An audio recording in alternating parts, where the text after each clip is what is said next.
Wel, dwi'n ôl yn yr adran ffermwyr ifanc, a mae'r sŵn yr un peth yma. Maen nhw'n dal i dobio, a llifio, a tichan, ond mae'r gystadleuaeth yn wahanol. Ac un o'r stiwardiad i gystadleuaeth yma ydy Gwyndaf Davies. Mae'n boeth yma Gwyndaf. Mae'n ofnadw Meiron yn dwi.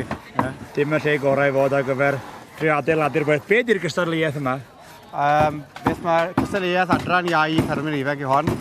Maen nhw'n cael 2 balet yn gychwynnol.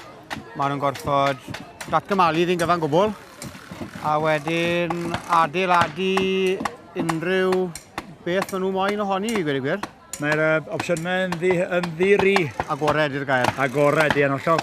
Mae'n syniad gwych yn dweud, achos mae palets yn gallu bod yn bethau ddigon bler ar ei lle, yn dweud nhw. Maen nhw bethau bler ar bob man, ond ni wedi cael tipyn o ffwda. Mae'n un bore, mae palet hwnna'n well am halet i.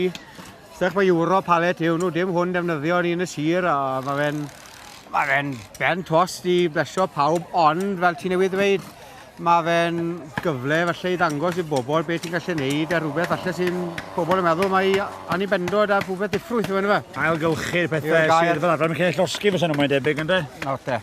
A mae'r deunyddiau mae pethau ydych chi'n gweld yn yr ardd, y garden furniture, ddedwn ni bethau fel un, costio ffortiwn i brynu. O'n i, ti'n naifedd fel bore yma, fi'n gwybod fi'n mynd nôl i'r gystadleuaeth cynni, ond beth droiodd y safon, gath ei droi allan, oedd e'n bethau fydde allai di werthu mewn siop, dim problem. A fi'n siŵr bydd rhain yr un peth, ti'n edrych fel fydd yr gwaith gorffenedig, a ti'n meddwl, wel, oedd anodd credu beth creu fath beth allan o doi dalfi o bren mewn ffordd. Ie, mewn ffordd, ynddo.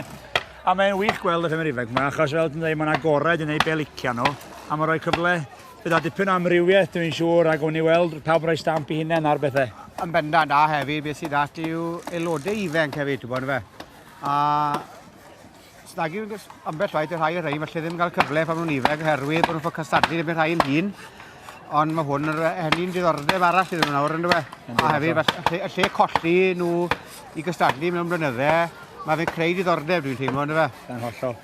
Mae yna sŵn drilion y cefn, mae'n gofio dentist fai. Dwi'n mynd ar golwg am hynny, dwi'n meddwl. Ie, bydd call iawn i wneud. Diolch, Gwynaf. Dim problem, diolch.